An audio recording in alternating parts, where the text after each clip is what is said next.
about that. And in each instance, rule number 5, deliver services that are commensurate with the dollars paid. And so if, it seems to me for anybody in business, that's pretty obvious stuff. But I think bringing it to the difficult decisions of government can be equally as powerful. And so I would, I'd lock into the numbers 1 and 5. Well, thank you. And my second question is to Mr. Fitzpatrick with Citizens Bank. Of all the businesses that you lend to, are you able to tell us on a trend line over the last 5-10 years whether businesses are more open today for global business relations or less, and why?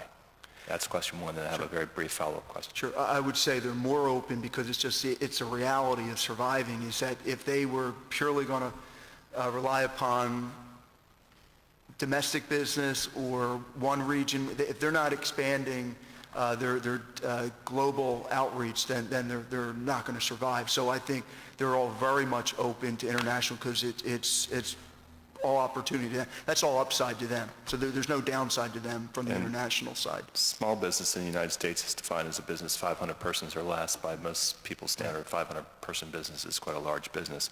But on the international side, are you seeing more businesses that are larger, a few hundred employees and larger? Are those the types of businesses that are more engaged internationally? Are you seeing international engagement from the 1, 2, 3-person shops on the whole way up? Right. It's a great question, Senator Brewer. But what I'd say is, surprisingly, it's the 50-person companies are just as internationally focused, and on a growth rate. I mean, obviously, your major corporations are virtually all global these days. But what is impressive is the ability for these 50 and 100-person companies with total sales in the range of 50 to 100. I'll go lower than that are competing and winning internationally. There's no bottom threshold to being international. And because I think it's just, if you're not, you're not going to be in existence very long. Thank you. And final question to you, if I may, Mr. Chairman, is we're talking about trade and investment, and certainly enhancing the city of Philadelphia. But from a business perspective, on the investment side, do you view foreign investment into the U.S., into Philadelphia, into Pennsylvania as complementary to your business, or do you view it as competitive? Would you really, truly just as soon these foreign dollars not invest in our businesses so that there's a better opportunity for banks, or are you able to coexist in that space? That's a interesting question. I think that net investment into the Commonwealth and Philadelphia is good. I mean, we live in a global economy, and so I think any of that additional investment is good. I think the competition makes our companies better.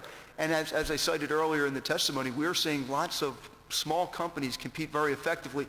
What small companies do is provide high quality, customized services, and that's what's happened there. What you see a trend, and you see it across, when you think of the global businesses, whether it's General Electric with aerospace and building an airplane, well, how many subcontractors do they have? And if you actually follow the trail down, many of the parts, probably most of the parts on a Boeing 737 are manufactured by a company with a couple hundred employees that feed it up for final assembly by a Boeing. So I think that investment is good and virtuous as far as building and bringing technology that would be all a net positive for Philadelphia and for Pennsylvania.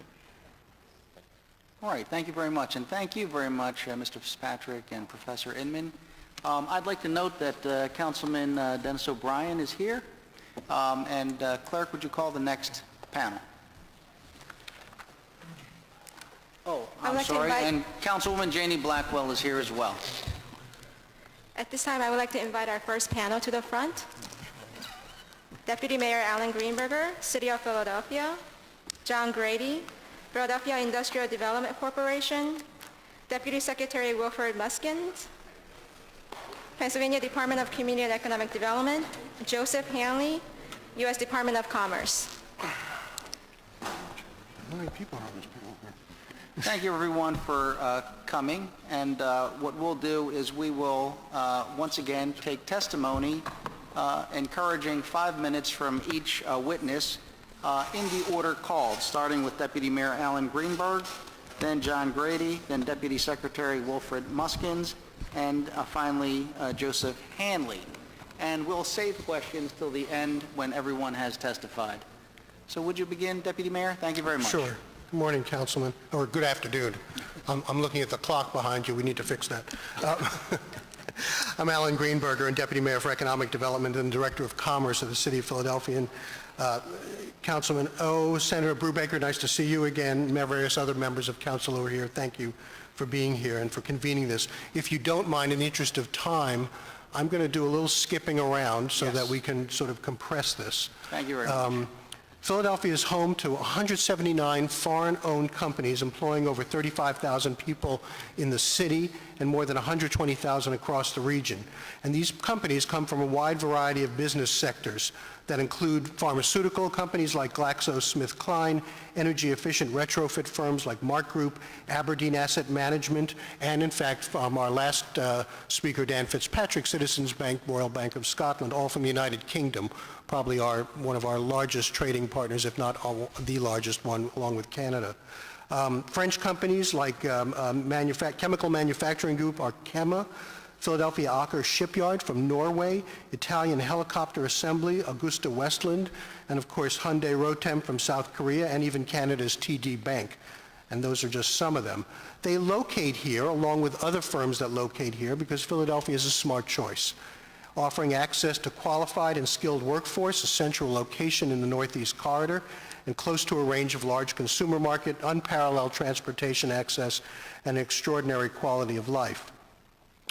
Under the leadership of Mayor Nutter and working with City Council, we've made many reforms that increase the attractiveness of Philadelphia to investment and growth, whether those are from international companies or domestic. For example, reducing the tax burden on businesses, reducing the number of business licenses from more than 140 when we took office to 32 of them today, streamlining our development process, implementing a new zoning code, and making it simpler and more predictable to get projects moving in Philadelphia. And after a few tough years, companies are once again investing in Philadelphia. The number of permits issued for new construction in the first quarter of FY12 increased by 62% compared with the same period in FY11. Cranes across our skyline currently represent more than $2.6 billion in economic activity. And every month we welcome new companies to our city who are in search of talented workforce that wants to live in Philadelphia. Companies like Bentley Software Systems, FiberLink, and IHS Global, to name the most recent additions. And last month, one of the most active investment firms in the United States, First Round Capital, established its new headquarters in West Philadelphia, relocating from the Philadelphia suburbs. And so creating a more business-friendly environment is crucial, not only to attracting business in general, but certainly to attracting foreign investment. The Commerce Department plays an important role, but we don't do this alone. And as you'll hear through the rest of this afternoon and tomorrow, economic development, particularly in international business attraction, is a team effort in this city with a long horizon and many organizations, including the Commonwealth and the U.S. Department of Commerce, playing a critical role in the city's effort to increase foreign investment. As I said, we have many partners. I won't go through all the details here, but they include organizations like Select Greater Philadelphia, which the City of Philadelphia directly supports, and that's our region's business marketing organization, tremendous research capacity. They're responsible for the critical work of selling Philadelphia in the biggest sense to the national and international audiences, and you'll hear more from Tom Moore about that. We have the International Visitors Council under the leadership of Nancy Gilboy. She maintains relationships with 7 sister cities, 3 partnership cities in 9 countries, and these are all relationships that are very useful in generating business leads, as we saw directly with a company like Hyundai Rotem that happened directly through our relationships with the city of Incheon in South Korea. I know that recognizing, as you do, Councilman O, that when it comes to attracting international business, much of it is based on personal relationships. And IVC has been particularly invested in that, including the development of an initiative called Personally Pennsylvania that's designed to ease the entry of foreign entrepreneurs and executives into the United States. We do that along with other organizations like, I'm going to get this wrong now, Welcome Center, yeah, but it's not called that anymore. It's Anyway, Welcome Center of Pennsylvania, we'll call it. It was led by Peter. Welcoming Center for New Pennsylvania. Thank you. Yes. Thank you. I appreciate that help. Who are working with substantial immigrant communities as we are in commerce. Sometimes our ability to be instrumental overseas comes through unusual quarters. We have a young woman named Kanika Chaudhuri, who we named our honorary ambassador to India back in 2011, and she has been working developing trade and tourism partnerships in India. She's a very well-connected young woman, graduate of the Wharton School at Penn, and she has been working closely with Philadelphia Convention and Visitors Bureau, Campus Philadelphia, Wilfred's office at the Governor's Action Team, and our office and IVC, concentrating her efforts on increasing educational tourism to Philadelphia and attracting young people from India to be interested in colleges and universities in the Philadelphia area. Her efforts have resulted just this year so far in 10 students enrolling in Philadelphia schools. Prior to that, these Philadelphia schools were not even on their radar screen. And we've also, through her efforts, we've scheduled new Indian edu-tourism tours in Philadelphia, an arrangement that we're consummating this week.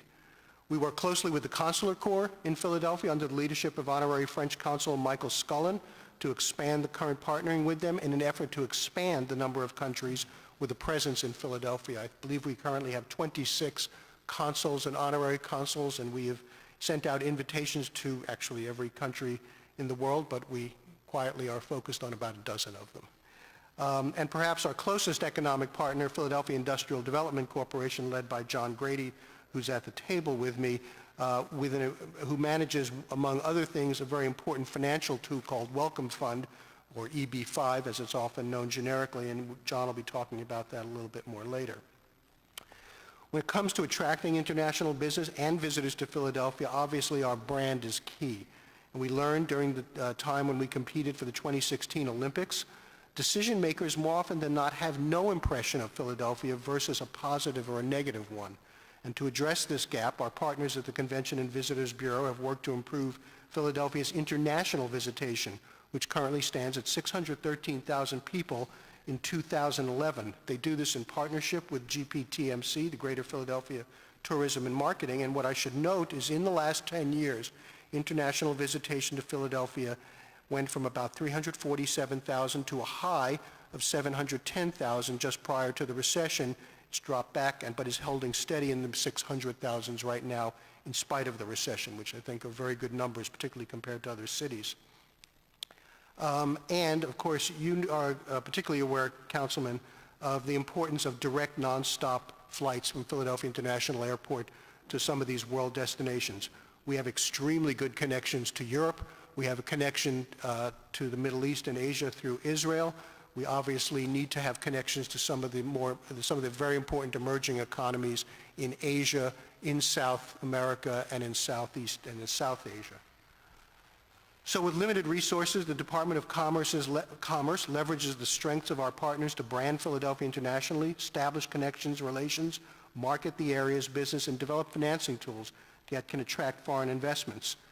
We're very grateful for these hearings. We very much look forward to working with you and other members of council and with the members of the state Senate and House to more effectively market this city and this region, continue to attract more, and continue to make Philadelphia-based businesses more aware of the opportunities that exist overseas to sell their products and services.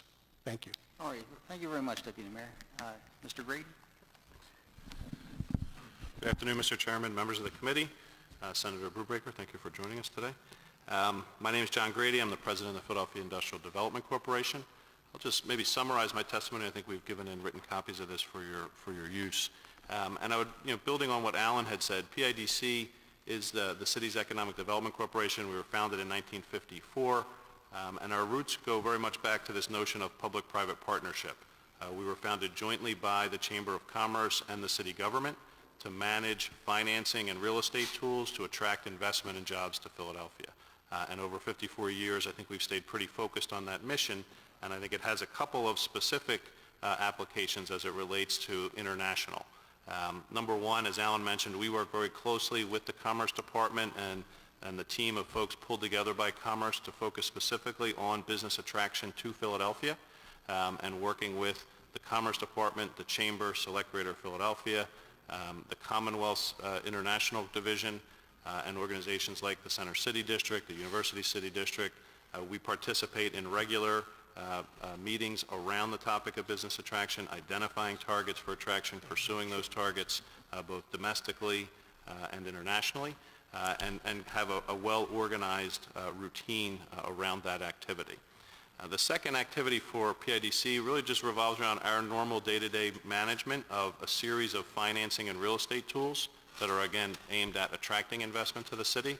So whether it's selling land in our industrial parks, promoting the development of the Navy Yard, or providing financing to small and growing businesses, all of those tools are really marketed through the business networks, real estate brokers, banks, lenders, foreign investors, to attract investment and to deploy those tools, again, to companies, whether they are domestic or internationally based.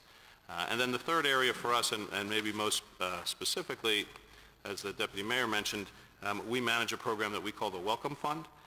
This is a program that's governed by the federal government. It was established pursuant to the EB-5 Immigrant Investor Program, which was created by Congress in 1990. Congress's intent was to stimulate the U.S. economy through job creation and capital investment by foreign investors. It's administered through the U.S. Citizenship and Immigration Service of the Department of Homeland Security. And this program essentially allows foreign investors to obtain a temporary visa in exchange for an investment of $500,000 in a job-producing enterprise here in the United States. The foreign capital money goes into a pool which is then used to fund economic development projects with a focus specifically on job creation. We created a regional center here in Philadelphia with a private lending partner, Can-Man Enterprises. We are one of now 242 regional centers around the country, so this is a program that has gained a significant amount of national activity and attention. And our regional center here in Philadelphia continues to be the leader or one of the leaders in total loan volume. So it's a program we have taken a leadership role in nationally, and we've been very successful in attracting investment to Philadelphia. Since 2004, we've settled 35 Welcome Fund loans for a total value of in excess of $500 million of foreign investment that has come into Philadelphia to fund projects here in the city. These loans have created a total of 2,800 new jobs. They've supported over 5,000 temporary construction jobs through their development process, and almost $2 billion in total project investment. Some of the projects that have been funded with this really range across the entire economy here in Philadelphia. Temple University Health System helped fit out a new headquarters in Allegheny West. The Italian helicopter manufacturer, Augusta Aviation, that the Deputy Mayor mentioned in his remarks, invested in a new expansion of their plant in Northeast Philadelphia. And Rhodes Industries, which has a metal fabrication center at the Navy Yard, was also a borrower from our foreign investment program. This is a program that recently was extended by Congress for 2 additional years. And I think as we continue to penetrate the market, promote this program, and make folks aware of the opportunity, we've seen no lack of interest from foreign investors in coming to Philadelphia. Philadelphia has been a very attractive destination. I think we've attracted more capital to Philadelphia than to any other city in the country. And our focus in this program has really around attracting investors in China into the United States. And there's really only opportunity over time to grow that investor base, make more capital available, and continue to support foreign investment in development projects here in Philadelphia. Thanks very much. All right, thank you very much, Mr. Grady. I would just like to note that the Vice Chairman of the committee, Councilman Marion Tasco, is here. And with that, I would ask Deputy Secretary Wilfred Muskins to make his statements. Thank you, Chairman. Good afternoon, Chairman, Councilman, Senator Brubaker. Thanks for the opportunity to talk about the state's approach to international business development. My responsibility for the state is specifically on international business development, and that is both attracting new investment to the state, foreign investment specifically from other countries, and helping Pennsylvania companies, including those here in Philadelphia in the region, to export, to be successful exporters. And that also, by the way, includes working with universities to make those more globally competitive, as well as the ports of Pennsylvania. So a lot of connections here with the Philadelphia area. My personal background, I came from Europe, as you can hear from my accent, I guess. So I have a sort of an insider perspective in the sense that I'm based in Harrisburg now. I work on the state's international program, but I'm from Europe originally, came here as an immigrant 12 and a half years ago to work for the state of Pennsylvania. And from that perspective, I want to start with a couple of positive comments about Philadelphia. First of all, Philadelphia does not have a negative image, and I think it was touched upon by another speaker before me. Philadelphia is better known overseas than the state of Pennsylvania. That's a fact. I think as a foreigner, when you grow up and you learn about geography, you learn about the big cities, you can probably place Philadelphia, Boston, Washington on the map. But personally, I had no clue where Pennsylvania was located until I actually moved here. I think that's not an exception. I think that's a pretty general perception. So the positive in that is that the city is really an attraction for the entire state, using the city as leverage not only to attract investment and trade to the city, but to the entire region, southeast of Pennsylvania, and to the entire state. So it's in the state's interest that Philadelphia does well, that Philadelphia is successful attracting new business, keeping the business here in the state, in the city, and in the region, and grows more companies that are successful exporters. The other thing I want to note is maybe based on my own experience working with many foreign companies over the years. And I know business taxes are an issue, clearly. I don't want to downplay that. At the same time, in my experience working with many panies, it is very rarely the main factor for a company to locate somewhere. Usually when companies look at taxes primarily or at incentives, putting those together, taxes and incentive often go together for company, for site selection consultants. We're generally not on the radar screen in the first place, not just Philadelphia, but Pennsylvania. We know we cannot compete for companies that want to go for the low-cost location, the lowest labor cost, the right-to-work states, states with the lowest tax rates. We don't play in that arena, basically. So I don't see it as a handicap for Philadelphia to have slightly higher business taxes. In my experience, it has not been a negative in working with most of our clients over the years that have actually located here in Philadelphia, together with the city and with Select Greater Philadelphia and other partners here in the region. So while it is an issue, I would say it's not necessarily the priority to work on. The top priority, I think, is working on a strategy, on a regional strategy with all the partners on the same page. And that sounds very easy. On paper, it's probably very difficult to do in reality, and that's not the typical Philadelphia thing. That's the general problem for every region, every state. We have a lot of great organizations here in Philadelphia that are very active internationally for a variety of reasons. We have the PCBB, for example, promoting Philadelphia very actively to attract tourists.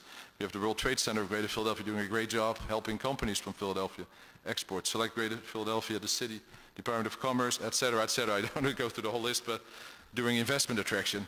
And all those things are different jobs. However, the thing they have in common is international. And the fact is, when somebody travels on behalf of the city or of Select, most of the time, those people only sell their own responsibilities. They're only there to either help export or attract investment or attract tourists. And correct me if I'm wrong on that, but that's my impression from the outside that that's often the case. So having a strategy where all those partners sit around the table, define priorities in terms of we want to go to Brazil, we want to go to China, we want to go to Germany, all together, we sit around the table, we allocate resources, especially in a time of limited resources. That's important to prioritize the countries you really want to focus on. And where can we help each other? How can we leverage existing resources? You don't necessarily need more budget. I think that's the bottom line. It's often that, often we talk about the limited budgets, and that's the case for me at the state level, but that's in a way that forces you to really prioritize and look, where do we get the most bang for our buck? And you can do that by using each other's resources. If Jack Ferguson from PCVB travels to Brazil, can't he be an ambassador for the city as well for other things and work with him on setting up appointments to attract investment? When Councilman O, when you travel, or when the mayor travels, or Deputy Mayor Greenberg travel, try to combine all those elements that all contribute to a healthy economy for the city of Philadelphia and for the region, and really leverage those existing resources as opposed to adding new things, or maybe adding new organizations or adding new components into that strategy. I think that would go a long way, I think, in helping to generate results. And then there's other assets in the city that maybe are underutilized. And I give a few examples of those. I know there's a lot of sister city relationships. Those traditionally are not very active. Usually they're sort of dormant. They maybe focus a little bit on cultural exchanges or arts exchanges. Why not be more proactive in those relationships and say, if we have those relationships, we make the effort to sign an agreement, let's make it an opportunity for business. And let's create a business component in our relationship with, I forgot the city now, in China, for example, Tianjin or Aix-en-Provence in France or others, instead of signing agreements and not having them really be active. So using those, leveraging those as a connection. Creating a network internationally of friends of Philadelphia. And it could be alumni from Wharton, from Drexel, from Temple, Penn, etc. Or just people who used to live in Philadelphia, who now live in China, who now live in Germany or Brazil, using those people as a network. This doesn't cost anything either. You can set up a network, database through LinkedIn or Facebook, whatever, in a very cheap, low-cost way, reconnecting those people with Philadelphia, using them as a resource. Sports. Sports are a big thing here in Philadelphia. But the one sport that is really famous internationally is soccer. You have a professional soccer team here in Chester. I know it's outside the city limits, but it's the region, obviously. And I thought about that because when the governor traveled to Germany and France this spring, we actually included a component in his trip focused on soccer, because we knew it's such a big deal in France and Germany. It's the same thing in Brazil. It's the same thing in many, many countries around the world. Using that as to open doors to meet with high-level officials, with high-level business people even, because business people usually sponsor the big soccer teams. And then the arts, of course, Philadelphia Orchestra. That's maybe an obvious one because they're so active internationally in China, particularly now. And there's other existing organizations. Philadelphia has been successful over the past few years in attracting some international organizations that have located here. One is from France, IRAI. IRAI is the Rhône-Alpes region in France. They've set up their U.S. office here in Philadelphia. The Basque government have set up an office here in Philadelphia, SPRI. They set up here, but we don't really use that or take advantage of that presence because we have a direct connection there through this office here in Philadelphia with their country. So maybe we should work more actively with those people, send missions there on a regular basis, use them as a resource to connect with companies in their countries and really make it a two-way street. Business retention and expansion, I want to quickly mention that as well. We don't just want to focus on attracting new companies. It's very important to make sure that you keep the companies here that are already located here and help them expand and grow and be healthy, have a healthy growth here in the Philadelphia area. To do that, you need a proactive program to stay connected to those companies. So maybe, and I'm not sure what is done in that area already, but having an active business retention program, but not only to meet the companies here in Philadelphia, but actually meeting with their headquarters, which are not in Philadelphia. And a lot of companies located here. Somebody mentioned Arkema from France. I can't think of any other names now. The Mark Group from the UK, or Gamesa from Spain, you name it. We should, and we do that at the state level, but even at the regional level, make sure you have a list of those companies and go see them on a regular basis at their headquarters to make sure they're happy in Philadelphia. And if they're not happy, find out why they're not happy here and if you can do something about it.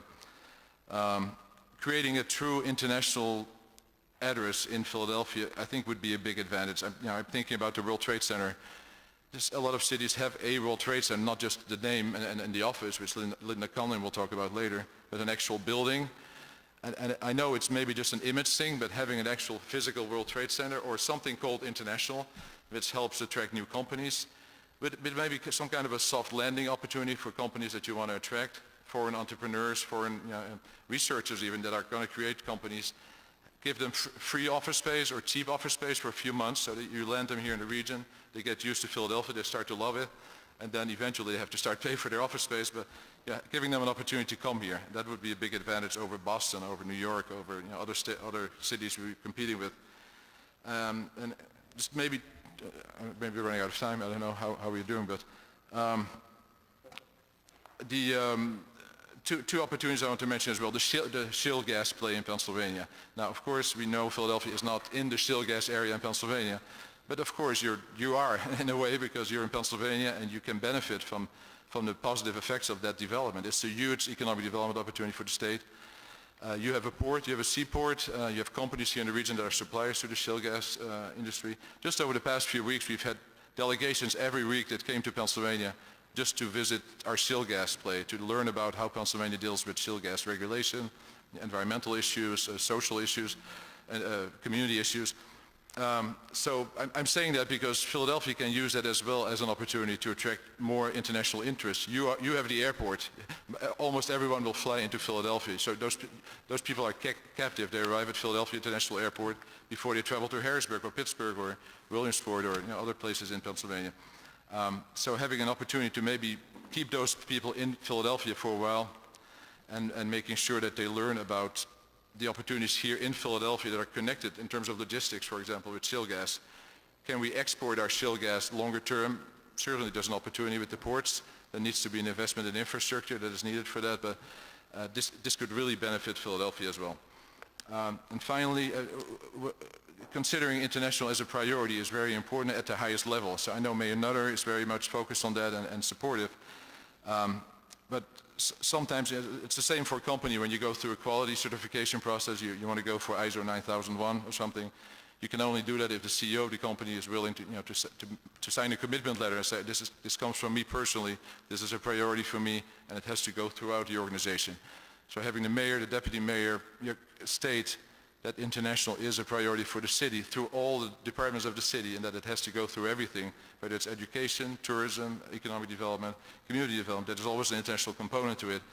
As a what you call the red line, basically going through that, I think that would also go a long way in changing mentalities. I think in offices that maybe don't directly get involved in international and don't understand that it's important for the city and for the region.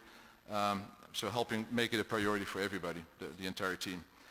I think I covered most of my points. I might have skipped a few, but if there's any questions, I can answer those. Yeah. No, thank you very much, Deputy Secretary. Sure. And then Mr. Hanley. Thank you. Thank you, Councilman O, members of the committee, and Senator Brubaker for the opportunity to testify on behalf of the International Trade Administration and our U.S. and Foreign Commercial Service. The U.S. Commercial Service is the federal government's frontline export promotion agency, leading the National Export Initiative by helping grow U.S. exports to support American jobs back here. Like other members here on this panel, I've submitted more extensive comments for the record, so I'll pare this back a little bit in the interest of time. U.S. exports are on track to exceed last year's record export total of $2.1 trillion, continuing the historic progress made toward achieving President Obama's National Export Initiative goal of doubling exports by the end of 2014. Higher exports mean more jobs. A significant increase in exports since 2009 has helped America create 5.2 million private sector jobs over the last 31 months. In 2011, each $1 billion of U.S. exports supported just over 5,000 jobs. Moreover, the Department of Commerce estimates that exports contribute an additional 18% to workers' salaries in the U.S. manufacturing sector, and workers in export-intensive service industries earn 15 to 20% more than comparable workers in other industries. In 2011, the Philadelphia metropolitan area was the 11th largest export market in the United States, merchandise shipments totaling $26.2 billion. This is up $3.4 billion from 2010. The services sector remains an important and fast-growing sector of the U.S. economy and a leader among U.S. exports. In 2011, U.S. service exports grew to $606 billion, an increase of over 9% from 2010. In fact, the United States consistently maintains a trade surplus in services with a positive trade balance of over $178 billion in 2011. The City of Philadelphia's economy is supported by exports of its services and has exceptional strengths to that effect, ranging from world-class colleges and universities to leading healthcare institutions, vibrant travel and tourism industry. Export service sectors also include architecture, construction, engineering services, financial services, and transportation services, including those provided at the Philadelphia port. As a lead U.S. government export promotion agency, the U.S. Commercial Service assists U.S. businesses through its domestic network of 108 export assistance centers across the United States. The U.S. Commercial Service also includes 112 offices or commercial sections in the embassies and consulates around the world in more than 70 countries. We use this seamless worldwide network to connect U.S. companies with international buyers and to help companies develop an export strategy tailored to their product or service. Many of our small clients are proactive exporters with a top-level commitment and long-term strategy for exporting. We work with them to identify target markets, develop potential customer profiles, determine pricing, appropriate marketing and distribution channels, and address market barriers. The U.S. Export Assistance Center in Philadelphia is located at 6th and Walnut, and from this location, our office serves eastern and south central Pennsylvania, as well as the entire state of Delaware. The Philadelphia office is led by Director Tony Ceballos, who's with us today, and staffed with 4 international trade specialists that delivered over 1,000 trade counseling sessions to 432 eastern Pennsylvania and Delaware businesses in fiscal year 2012, just ended on October 1. The export success is our performance metric. That's what drives our client focus and our results-oriented approach. The export success is a new export sale or a sales agreement by our clients where we have provided and we have documented internally the value-added assistance we've provided to help those clients reach success. Export success is signed and submitted by our clients in writing, go into our records. 138 client companies of the Philadelphia office alone reported 329 export successes to 69 different countries, valued at just over $831 million in fiscal year 12. 76% of companies reporting export successes were small and medium in size. And to the point earlier about the size of a small company, 56% had less than 100 employees. In addition to the direct client work described above, our office is actively involved in outreach events that promote exports while helping small and medium-sized companies reach their export goals. For example, the Philadelphia Export Assistance Center actively partners with the Delaware Valley Industrial Resource Center in northeastern Philadelphia and the World Trade Center to offer our Export Tech program to local firms. A collaborative effort of the U.S. Department of Commerce, Export Tech provides small and medium-sized companies with a proven systemic approach for accelerating export sales growth and entering and expanding in new global markets. The program consists of 3 days spaced about a month apart that bring a handful of companies together to help them with their international business development plan. Another example, just last month, 2 weeks ago actually, the U.S. Commercial Service worked with the Mid-Atlantic District Export Council to organize Discover 2012, a 2-day export promotion conference in Atlantic City, New Jersey. That included over 500 private meetings between U.S. exporters and our visiting foreign commercial service officers, and over 100 business-to-business meetings between U.S. exporters and visiting buyers from the United Arab Emirates and Central America. With the support of many private and public sector partners from Philadelphia, Discover 2012 attracted 350 U.S. companies from 15 states, including approximately 50 from the Philadelphia region. Multiplying our efforts through partners like the City of Philadelphia helps to ensure that small and medium-sized companies have access to export resources at the local, state, and federal level.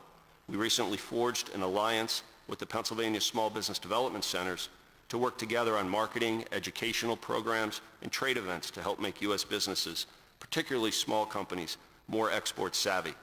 We believe leveraging the reach of other trade organizations through closer cooperation will facilitate a more robust client referral system, leading to more efficient government and better client service. There are ample opportunities for Philadelphia businesses and markets across the globe. The U.S. Commercial Services works each day, here and abroad, to connect those businesses to overseas opportunities and to the 95% of the world's consumers living outside the United States. So thank you again for the opportunity to testify today, and I look forward to answering any questions. All right, thank you very much. In the interest of time, what I'd like to do is just have each member direct your questions to whomever on the panel you would like to have your questions directed towards. So why don't I have Councilman Squilla begin the questions. Just a quick question and a note. Obviously, we all think that international business is so important in Philadelphia, and we already have some nice collaboration from the federal government and the state and the city with working with dredging for the Delaware River and hopefully building up the Southport project down there. We have great opportunities, which is important to our region. Beside our exports, and obviously that is important 11th, and which I think we probably could even do better than that, are the imports that come in from overseas through our region. And we do have a great geographically located port that's close to the highways and close to 3 separate trails, train travel. So I think we're in a great location now, and probably one of the only cities that actually could grow our port in a way that really expand it. Is there any dialogue going on systematically between the federal government, the state, and the city to be able to make sure that we catch all these opportunities and look at all the aspects and avenues that are out there to really make this happen? I'll comment on that, Councilman. I think that sometimes the complex questions like that at its core has a somewhat simple answer. And the simple answer, I think, in this case is that federal, state, and city cooperation, we must dredge our channel deeper. I mean, we don't stand a chance without that. We do that, the access for more ships that will be coming through the enlarged Panama Canal will increase. We're already the largest meat importer, I think, on the East Coast, significant fruit and vegetable importer, but we could be doing a lot more, but we have to make the channel deeper, and that's now moving ahead, as you know. Yeah, maybe just adding to what the Deputy Mayor said is Philadelphia is a great port for importing right now. We really like to see more exports going out of the port of Philadelphia. And that's why I mentioned shale gas as an opportunity, that this could be an area of exports, and there might be many other ones, but clearly I think the large majority of trade here in the port is imports right now. But the port is also a location for investment. The port has sites along the river where we have located companies over the last couple of years with the help from PIDC. So that it all comes together, really. The ports connect trade, import, export, and investment, and it's a very important tool for the future of Pennsylvania. And just an add to that is also our airport. Obviously, we're looking to expand, and how important that travel is from places like Asia. And I know Councilman O had went over to Korea to try to help drum up some port, and also from a state and city standpoint, and I guess even federal, because I mean we have you hear about the air rights and problems sometimes we have with that, to make sure that we're working together in that avenue to also be able to attract more flights into Philadelphia, especially overseas, and we could have direct flights from Philadelphia. It would also get people excited about Philly, easier to get here. You don't have to fly into D.C. or New York, then drive. I mean, these are all exciting opportunities that we have, and I know it's hard sometimes to get us all on the same page. I mean, we have a hard time sometimes just with council and administration doing the same thing, so I know it's difficult, but it's nice to actually see a collaboration to realize the big picture and how important it is to not only our region, but to our state and to our country.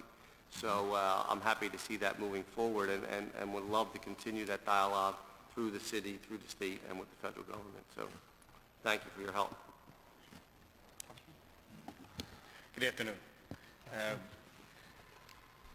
Attracting the global economy and commerce. Do we do anything collaboratively as a city or as a region to deal? I know we have coming up in one of the other panels, the World Trade, like associations. Do we deal with any international trade associations in sort of trying to persuade businesses to start up a new co here in the city or grow their company here in Philadelphia or the region? Yeah, I'll start. Yeah. When those, obviously there's huge competition for any company that expresses an interest in being somewhere besides its home country. As those opportunities come up, we routinely sort of bring in all of our appropriate partners, which in many of the cases, Mark Group is a good example of that. State was very involved in that. Select Greater Philadelphia was involved in that. World Trade Center was involved in that. PIDC was involved in that. Everybody has a component that they can bring to this table, and I think our perspective on it is that as these opportunities arise, it means that there are numerous gateways into our system, and because we talk to each other quite regularly, it doesn't matter which gateway gets used. So if some leads have come in through Wilfred's shop, other leads have come in directly through PIDC or Select Greater Philadelphia. but in a very short period of time, everybody who has a stake in it is engaged and actively involved in that particular bit of business attraction. That's essentially how the system works, and I think I'd say on behalf probably of everybody at the table and a few others who are not at the table at the moment, I don't think any of us care who generated the lead. All we care about is getting it done. But no doubt about it. And for anything to work, there needs to be that kind of sort of collaboration because everybody brings a lot to the table to make things move. But who is actually, instead of advertising in, let's just say, New York in the newspapers or Chicago or you know, California, who's picking up the phone? All right, and where are we identifying the sector that we want to try to promote globally as well as you know, regionally for people to come here and grow? If I may, just to explain, I didn't really introduce how our office works, and that sort of would answer the question. Part of my office is focused on attracting international companies to Pennsylvania, and we have set up a network of international representatives for the state of Pennsylvania that are based in all the major countries where most FDI, foreign direct investment, comes from into the United States.